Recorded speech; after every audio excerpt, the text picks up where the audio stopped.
नमस्कार मित्रांनो, माझ्या ब्लॉगमध्ये तुमच्या सगळ्यांचं खूप खूप स्वागत. आय होप तुम्ही सर्व मस्त आहात. तर मी आज सकाळी लवकर उठले, माझं आवरून घेतलं आणि त्यानंतर बघितलं तर सत्यम ॲज युजल त्याचं काम करत बसला होता. मग मी खाली जाऊन पटकन भाजी आणली. तर म्हणजे हप्त्याभरचं मी पूर्ण बाजार एकाच दिवशी करते, तर त्यामुळे मग मी खाली गेले आणि भाजी आणायला गेले. तर इथे इतकं ऊन होतं दुपारी, तर मला गरम होत होतं खूप. तर मी बाहेर पडले तेव्हा मला असं वाटलं की आज जर ऊन प्रचंड पडलं आहे, पण अचानकच वातावरण बदललं. तर मग नंतर कळालं, अरे आपण तर पुण्यात राहतो. पुण्यामध्ये सकाळी ऊन, दुपारी थोडंसं थंड वातावरण आणि रात्री धो धो पाऊस पडत असतो. तर तसंच काहीसं आमच्यासोबत झालं. तर मग चला, मग पाऊस तर येणार आहे, तर पाऊस येण्याआधी आपण कुठेतरी फिरून येऊया. तर मी आणि सत्यम आम्ही निघालो रिहे डॅमला, जे की हिंजवडीपासून फक्त 15 मिनिटाच्या अंतरावर होतं. आणि तुम्ही बघू शकता पूर्ण रस्त्याने इतकं सुंदर वातावरण होतं आणि तिथे जायला आम्हाला जास्त वेळही लागला नाही. मी शॉर्ट्स पण टाकले होते, त्यामध्ये पण मेन्शन केलं होतं, पण मी लोकेशन सांगितलं नव्हतं. तर मला बऱ्याच लोकांनी विचारलं की लोकेशन कुठलं आहे वगैरे. तर मी सांगते की ते लोकेशन ते रिहे गाव आहे आणि तिथे एक डॅम आहे जिथे तुम्ही पावसाळ्यामध्ये फिरायला जाऊ शकता.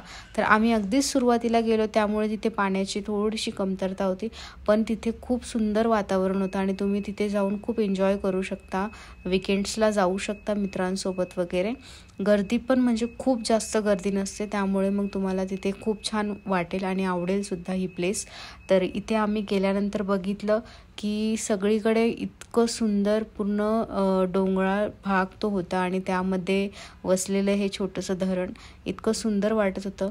तिथे आजूबाजूला पूर्ण शेती वगैरे आणि तिथे अगदीच म्हणजे ती गावाकडली लोकं राहणारी ती सगळे तिथे मस्त राहायची.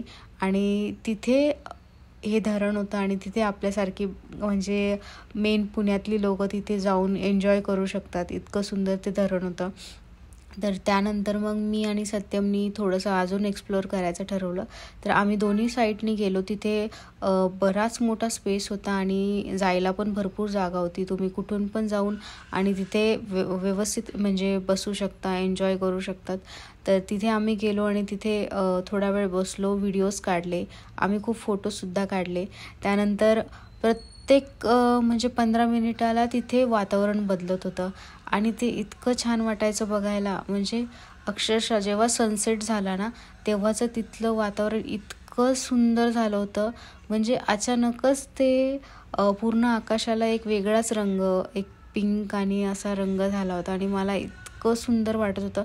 आम्ही निघायला तयार होतो, तरी पण आम्ही थांबलो तिथे, कारण असं वाटत होतं की अजून तिथे थांबावं.